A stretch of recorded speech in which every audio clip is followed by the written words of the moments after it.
children, welcome back to my YouTube channel Maths class. So today in my video let us complete all the example sums of nth term of an AP, that is example 8, 9 and 10. So in my previous video I had solved exercise 1.2, 12, 13 and 14th question.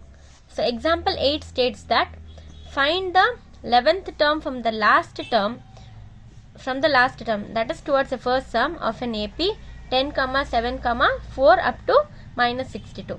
So they are asking the 11th term from the last term. So we don't know minus 62 is which term, that is 20th term, 30th term or 40th term.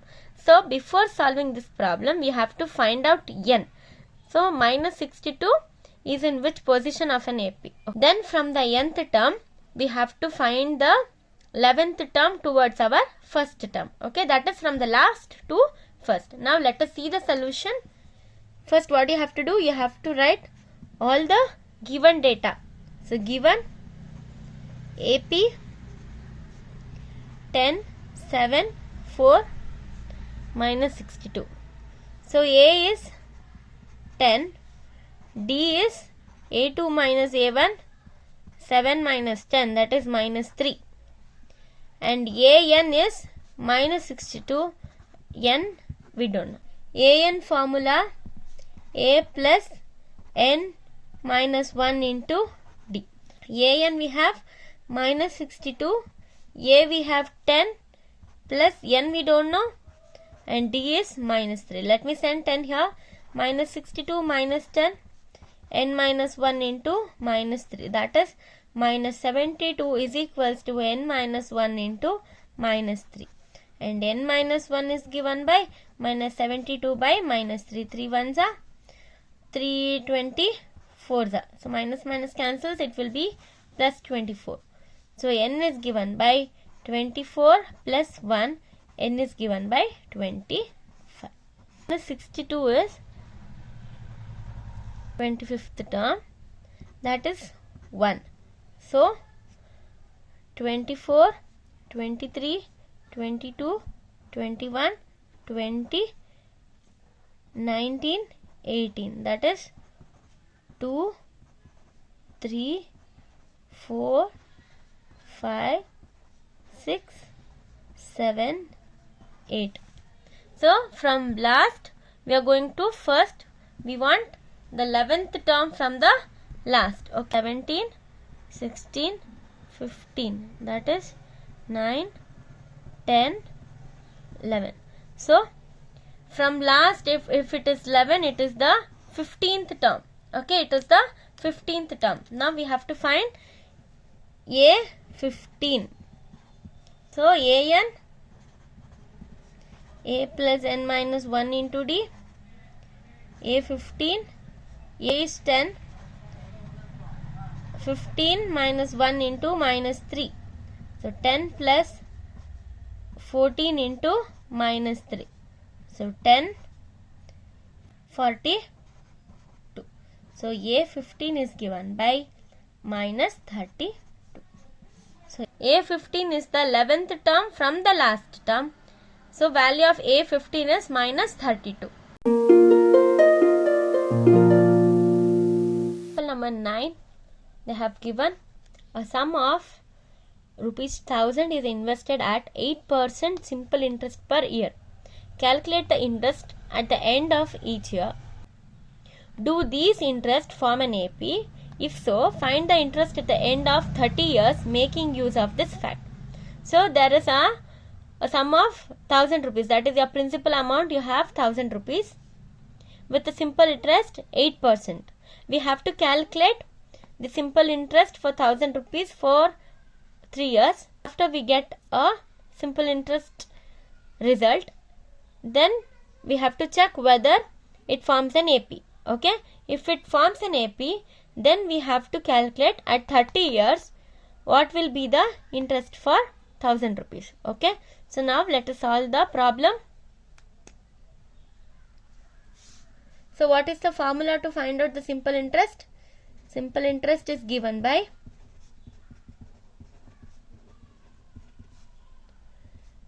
P into T into R by 100, that is PTR by 100. We have principal amount. We have rupees 1000.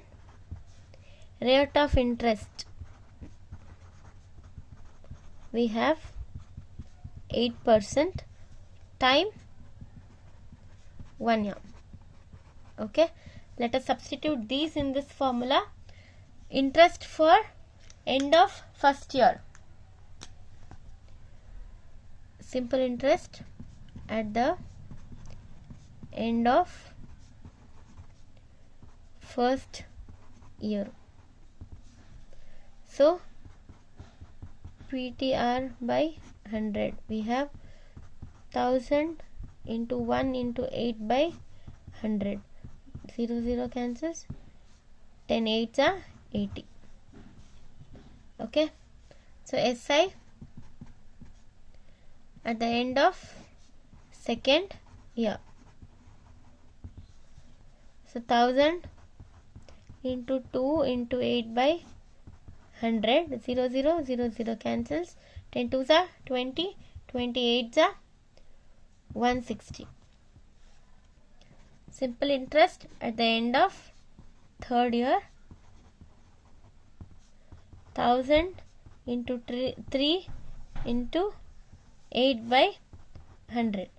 0 10 3s are 30. 33s are 240. The series we have got, it is 80, 160, 240. Okay, it continues. So let us check whether this forms an AP or not. A is 80. D, let us check. A2 minus A1, 160 minus 80, 80. A3 minus A2, 240 minus 160, 8. Yes, we have got the same common difference. So this forms an AP. So if it is forming an AP, what we have to find? We have to find the simple interest for the next 30 years. Okay. So that is N is 30. We have AN formula. A plus N minus 1 into D. A we know as 80. N 30 and D 8. Okay. So A 30. 80 plus 30 minus 1 into D is 30. So 80 plus 29 into 80. That is 80. 29 into 80 is 2320. So 80 plus 2320 we get 2400. So at the end of 30 years, what will be the simple interest? It is rupees 2400. We will write, therefore the interest at the end of 30 years will be rupees 2400.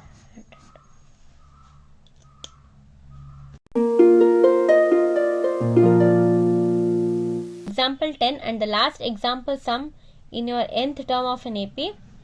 In a flower bed, there are 23 rose plants in the first row, 21 in the second, 19 in the third, and so on. There are 5 rose plants in the last row. How many rows are there in the flower bed? How many numbers is? You have to find n. So in first row we have 23, second row 21, and in the last row we have 5. Okay. So let us write the given data.